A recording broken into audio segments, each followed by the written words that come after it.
Self-doubt is the #1 killer of trading success.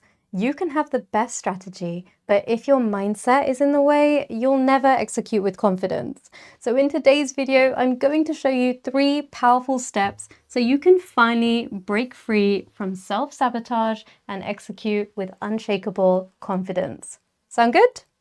Let's do it. Now, what if I told you self-doubt is actually a survival mechanism that's sabotaging your success? So if you want to know how to rewire your brain to break free from it, stick around. I'll show you how to do it in the next few steps. The last one is important, so actually pay attention to this one if you're ready for growth. Step 1.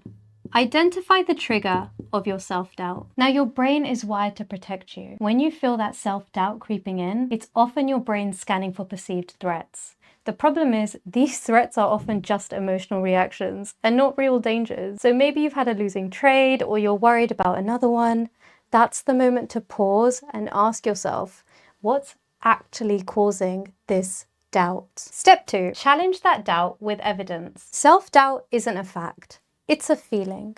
And feelings aren't reliable indicators of truth. To break the cycle of doubt, gather evidence. Look back at your past successes. Remember those trades where you executed your plan flawlessly. Your mind has already proven that you can succeed. So when you review those wins, you reinforce that you do have the ability to thrive. Now, step 3, take a small, specific action.